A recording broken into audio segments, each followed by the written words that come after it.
حاجی صاحب نے آخری عمر میں فیکٹری لگا لی اور وہ 24 گھنٹے فیکٹری میں رہنے لگے۔ وہ 16 سے 18 گھنٹے دفتر میں کام کرتے تھے اور جب تھک جاتے تھے تو فیکٹری کے گیسٹ ہاؤس میں سو جاتے تھے۔ حاجی صاحب کے مزاج کی یہ تبدیلی سب کے لیے حیران کن تھی۔ وہ 30 برس تک دنیا داری، کاروبار اور روپے پیسے سے الگ تھلگ رہے تھے۔ انہوں نے یہ عرصہ عبادت اور ریاضت میں گزارا تھا اور اللہ تعالیٰ نے انہیں اس ریاضت کا بڑا خوبصورت صلہ دیا تھا۔ وہ اندر سے روشن ہو گئے تھے۔ وہ صبح 8 بجے اپنی بیٹھک کھولتے تھے اور رات گئے تک ان کے گرد لوگوں کا مجمع رہتا تھا۔ لوگ اپنی اپنی حاجت لے کر ان کے پاس آتے تھے۔ وہ ان کے لیے دعا کا ہاتھ بلند کر دیتے تھے اور اللہ تعالیٰ سائل کے مسائل حل فرما دیتا تھا۔ اللہ تعالیٰ نے ان کی دعاؤں کو قبولیت سے سرفراز کر رکھا تھا، لیکن پھر اچانک حاجی صاحب کی زندگی نے پلٹا کھایا۔ وہ ایک دن اپنی گدی سے اٹھے، بیٹھک بند کی، اپنے بیٹوں سے سرمایہ لیا اور گارمنٹس کی ایک درمیانے درجے کی فیکٹری لگا لی۔ انہوں نے اس فیکٹری میں 500 خواتین رکھی، خود اپنے ہاتھوں سے یورپی خواتین کے لیے کپڑوں کے نئے ڈیزائن بنائے، یہ ڈیزائن یورپ بھجوائے، باہر سے آرڈرز آئے اور حاجی صاحب نے مال بنوانا شروع کر دیا۔ یوں ان کی فیکٹری چل نکلی اور حاجی صاحب دونوں ہاتھوں سے ڈالرز سمیٹنے لگے۔ دنیا میں اس وقت گارمنٹس کی کم و بیش لاکھوں فیکٹریاں ہوں گی اور ان فیکٹریوں کے اتنے ہی مالکان ہوں گے، لیکن ان لاکھوں مالکان میں حاجی صاحب جیسا کوئی دوسرا کردار نہیں ہوگا۔ پوری دنیا میں لوگ بڑھاپے تک کاروبار کرتے ہیں اور بعض ہزار روپے پیسے اور اکاؤنٹ سے تائب ہو کر اللہ اللہ شروع کر دیتے ہیں، لیکن حاجی صاحب ان سے بالکل الٹ ہیں۔ انہوں نے 35 سال کی عمر میں کاروبار چھوڑا، اللہ سے لو لگائی، لیکن جب وہ اللہ کے قریب ہو گئے تو انہوں نے اچانک اپنی آباد خانقاہ چھوڑی اور مکروہات کے گڑھے میں چھلانگ لگا دی۔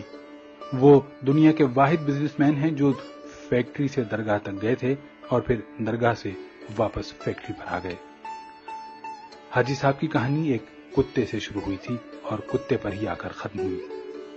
یہ 35 برس پرانی بات تھی۔ حاجی صاحب کی گارمنٹس فیکٹری تھی۔ حاجی صاحب صبح صبح فیکٹری چلے جاتے تھے اور رات بھیگنے تک کام کرتے تھے۔ ایک دن وہ فیکٹری پہنچے تو انہوں نے دیکھا کہ ایک درمیانے قد کاٹ کا کتا گھسٹ گھسٹ کر ان کے گودام میں داخل ہو رہا ہے۔ حاجی صاحب نے غور کیا تو پتا چلا کہ کتا شدید زخمی ہے، شاید وہ کسی گاڑی کے نیچے آ گیا تھا جس کے باعث اس کی 3 ٹانگیں ٹوٹ گئی تھیں اور وہ صرف ایک ٹانگ کے ذریعے اپنے جسم کو گھسیٹ کر ان کے گودام تک پہنچا تھا۔ حاجی صاحب کتے پر بڑا رحم آیا۔ انہوں نے سوچا وہ کتے کو جانوروں کے کسی ڈاکٹر کے پاس لے جاتے ہیں، اس کا علاج کراتے ہیں اور جب کتا ٹھیک ہو جائے گا تو وہ اسے گلی میں چھوڑ دیں گے۔ حاجی صاحب نے ڈاکٹر سے رابطے کے لیے فون اٹھایا، لیکن نمبر ملانے سے قبل ان کے دل میں ایک انوکھا خیال آیا اور حاجی صاحب نے فون واپس رکھ دیا۔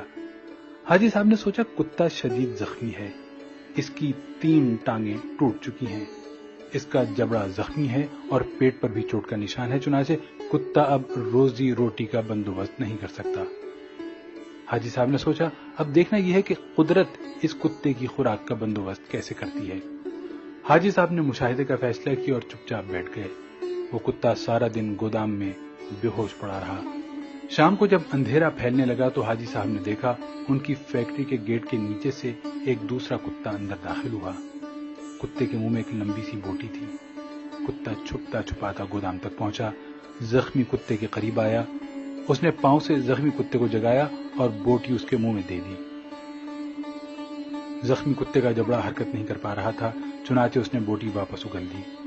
صحت مند کتے نے بوٹی اٹھا کر اپنے منہ میں ڈالی، بوٹی چبائی اور جب وہ اچھی طرح نرم ہو گئی تو اس نے بوٹی کا لقمہ سا بنا کر زخمی کتے کے منہ میں دے دیا۔ زخمی کتا بوٹی نگل گیا۔ اس کے بعد وہ کتا گودام سے باہر آیا، اس نے پانی کے حوض میں اپنی دم گیلی کی، واپس گیا اور دم زخمی کتے کے منہ میں دے دی۔ زخمی کتے نے صحت مند کتے کی دم چوس لی۔ صحت مند کتا اس کارروائی کے بعد اطمینان سے واپس چلا گیا۔ حاجی صاحب مسکرا پڑے۔ اس کے بعد یہ کھیل روزانہ ہونے لگا۔ روز کتا آتا، زخمی کتے کو بوٹی کھلاتا، پانی پلاتا اور چلا جاتا۔ حاجی صاحب کئی دنوں تک یہ کھیل دیکھتے رہے۔ ایک دن حاجی صاحب نے اپنے آپ سے پوچھا، وہ قدرت جو اس زخمی کتے کو رزق فراہم کر رہی ہے، کیا وہ مجھے 2 وقت کی روٹی نہیں دے گی؟ سوال بہت دلچسپ تھا۔ حاجی صاحب رات تک اپنے اس سوال کا جواب تلاش کرتے رہے، یہاں تک کہ وہ توکل کی حقیقت بھانپ گئے۔ انہوں نے فیکٹری اپنے بھائی کے حوالے کی اور تارک الدنیا ہو گئے۔ وہ مہینے میں 30 دن روزے رکھتے اور صبح صادق سے اگلی صبح کاذب تک رکوع و سجود کرتے۔ وہ برسوں اللہ کے دربار میں کھڑے رہے۔ اس عرصے میں اللہ انہیں رزق بھی دیتا رہا اور ان کی دعاؤں کو قبولیت بھی، یہاں تک کہ وہ صوفی بابا کے نام سے مشہور ہو گئے اور لوگ ان کے پاؤں کی خاک کا تعویذ بنا کر گلے میں ڈالنے لگے۔ لیکن پھر ایک دوسرا واقعہ پیش آیا اور صوفی بابا دوبارہ حاجی صاحب ہو گئے۔ یہ سردیوں کی ایک نیم گرم دوپہر تھی۔ صوفی بابا کی بیٹھک میں درجنوں عقیدت مند بیٹھے ہوئے تھے۔ صوفی بابا ان کے ساتھ روحانیت کی رموز شیئر کر رہے تھے۔ باتوں ہی باتوں میں صوفی بابا نے کتے کا قصہ چھیڑ دیا اور اس قصے کے آخر میں حاضرین کو بتایا، رزق ہمیشہ انسان کا پیچھا کرتا ہے، لیکن ہم بے وقوف انسانوں نے رزق کا پیچھا شروع کر دیا ہے۔ اگر انسان کی توکل زندہ ہو تو رزق انسان تک ضرور پہنچتا ہے، بالکل اس کتے کی طرح جو زخمی ہوا تو دوسرا کتا اس کے حصے کا رزق لے کر اس کے پاس آ گیا۔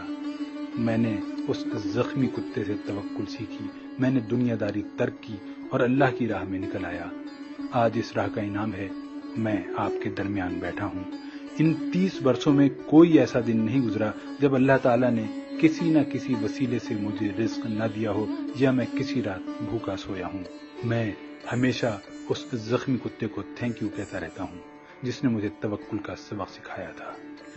صوفی بابا کی محفل میں ایک نوجوان پروفیسر بھی بیٹھا تھا۔ پروفیسر نے جینز پہن رکھی تھی اور اس کے کان میں MP3 کا ایئر فون لگا ہوا تھا۔ نوجوان پروفیسر نے ایئر فون اتارا اور قہقہ لگا کر بولا، صوفی بابا، ان دونوں کتوں میں افضل زخمی کتا نہیں تھا، بلکہ وہ کتا تھا جو روز شام کو زخمی کتے کو بوٹی چبا کر کھلاتا تھا اور اپنی گیلی دم سے اس کی پیاس بجھاتا تھا۔ کاش آپ نے زخمی کتے کے توکل کے بجائے صحت مند کتے کی خدمت، قربانی اور ایثار پر توجہ دی ہوتی تو آج آپ کی فیکٹری 500-600 لوگوں کا چولہا جلا رہی ہوتی۔ صوفی بابا کو پسینہ آ گیا۔ نوجوان پروفیسر بولا، صوفی بابا، اوپر والا ہاتھ نیچے والے ہاتھ سے افضل ہوتا ہے۔ وہ صحت مند کتا اوپر والا ہاتھ تھا جبکہ زخمی کتا نیچے والا۔ افسوس، آپ نے نیچے والا ہاتھ تو دیکھ لیا لیکن آپ کو اوپر والا ہاتھ نظر نہیں آیا۔ میرا خیال ہے کہ آپ کا یہ سارا تصوف اور سارا توکل خود غرضی پر مبنی ہے، کیونکہ ایک سخی بزنس مین 10,000 نکمے اور بے ہنر درویشوں سے بہتر ہوتا ہے۔ نوجوان اٹھا، اس نے سلام کیا اور بیٹھک سے نکل گیا۔ حاجی صاحب نے 2 رکعت نفل پڑھے، بیٹھک کو تالا لگایا اور فیکٹری کھول لی۔ وہ اب عبادت بھی کرتے ہیں اور کاروبار بھی۔